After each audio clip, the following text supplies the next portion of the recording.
Good morning, જય શ્રી કૃષ્ણ, જય અંબે. વાગી ગયા છે 3:30 અને અમે બહાર જવા માટે થઈ ગયા છે રેડી. હું થઈ ગઈ છે નહીં ધોઈને રેડી અને હવે બનાવી રહી છું ચા બધાના માટે. હજુ મમ્મી અને ભાઈ લોકો ઊંઘે છે કેમ કે હજુ એ લોકોને ઉઠાડ્યા નથી. હજુ નાનાને લોકો આવ્યા નથી ગામડેથી. એ લોકો આવે પછી અમારે નીકળવાનું છે જવા માટે. તો તમે આજના બ્લોગમાં જોડાઈ રહેજો કે અમે ક્યાં જવાના છીએ, તો તમને ખબર પડે કે અમે કાલના આટલા તૈયાર થવા માટે અને ફરવા માટે ક્યાં જવાના છીએ. તો તમે જરૂરથી અમારા વિડીયોમાં જોડાઈ રહેજો. તમારો સસ્પેન્સ પૂરો થયો અને અમે જઈ રહ્યા છીએ ફૂલ ફેમિલી સાથે પાવાગઢ.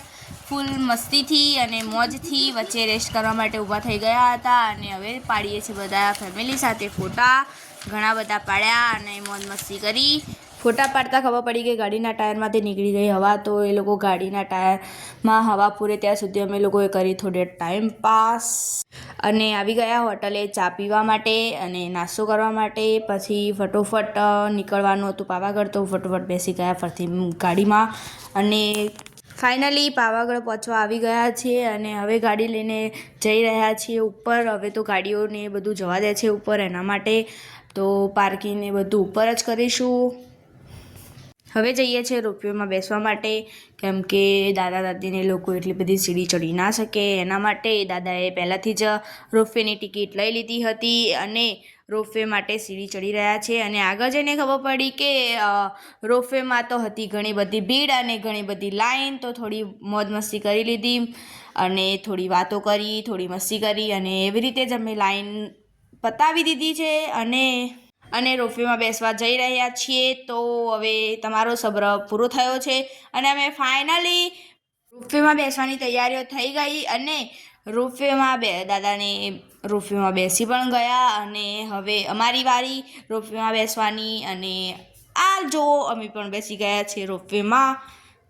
પહોંચી ગયા છે અમે માતાના મંદિરે, તમે જોઈ રહ્યા છો. અને હવે તમે પણ લાઈવ દર્શન કરી લેજો, અમે તમને લાઈવ દર્શન કરાવી દઈશું. અને ફટોફટ અને આજે ત્યાં કંઈક પ્રસંગ હતો, કંઈક યજ્ઞ ચાલી રહ્યા હતા, બહુ બધી ભીડ બી હતી અને ત્યાં અલગ અલગ જગ્યાએથી અલગ અલગ ગામેથી બધા ધજા લઈને પણ આવતા હતા.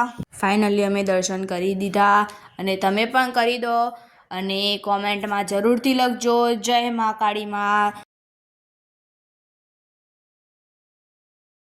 દર્શન કરીને બહાર આવ્યા તો ખબર પડી કે બધા ત્યાં ગરબા રમતા હતા. તો ત્યાં પછી મમ્મીને લોકો પણ ત્યાં ગરબાની લાઈનમાં જોડાઈ ગયા અને બધાએ ખૂબ મસ્તીથી ગરબા રમ્યા, મોજ કરી અને આપણે તો વિડીયો ઉતારવામાં જ રહી ગયા, ના ગરબા ગયા કે કંઈ જ નહીં. અને આ લાઈવ ધજા ચડી, એના દર્શન કર્યા અને ફટાફટ નીકળી ગયા હતા ફરથી રોપવેમાં બેસવા માટે. અને ફરથી જે હતું એના એ જ ભીડ. ફાઇનલી નીચે ઉતરી ગયા હતા અને પછી બધાએ પીતી ઠંડી ઠંડી છાશ અને મમ્મીને લોકોએ છાશવાળા અંકલ જોડે થોડી મસ્તી મજાક. પાવાગઢથી નીકળી ગયા ડાકોર જવા માટે અને ડાકોર પહોંચી ગયા અને ડાકોરમાં ભીડ નહોતી પણ આજે કંઈક ત્યાં શુક્રવારમાં લક્ષ્મીજી મંદિરે આવે છે, એના માટે થોડી ઘણી ભીડ તો હતી જ, પણ ભગવાનની દયા થઈ કે ભગવાને બોલાયા હતા એટલે શાંતિથી દર્શન થયા અને જેવા દર્શન કર્યા એવું જ મંદિર બંધ થઈ ગયું હતું. તો તમે પણ લાઈવ દર્શન કરી દેજો ઠાકોરજીના. અને હવે 10 જ મિનિટમાં મંદિર બંધ થઈ જશે કારણ કે લક્ષ્મીજી મંદિરે આવે એટલે પહેલાંથી જ મંદિર બંધ કરી દે છે. રાતના વાગી ગયા છે 11:30 અને અમે બધા થાકીને લથપથ થઈ ગયા છે. તમે વિડીયોમાં જોઈ રહ્યા છો કે અમે કેવી મોજ મસ્તી અને કઈ જગ્યાએ ફરવા ગયા હતા, એ તમે જોઈ લીધું છે વિડીયોમાં, તો હું જણાવતી નથી. અને ફરવા તો ના જ કહેવાય કારણ કે અમે ગયા હતા એકચ્યુઅલીમાં મારા મામાની બાધા કરવા માટે. એટલે આવા અવનવા વિડીયો જોવા હોય તો જોડાઈ રહેજો અમારા ચેનલમાં. લાઈક કરો, શેર કરો અને સબસ્ક્રાઈબ કરો.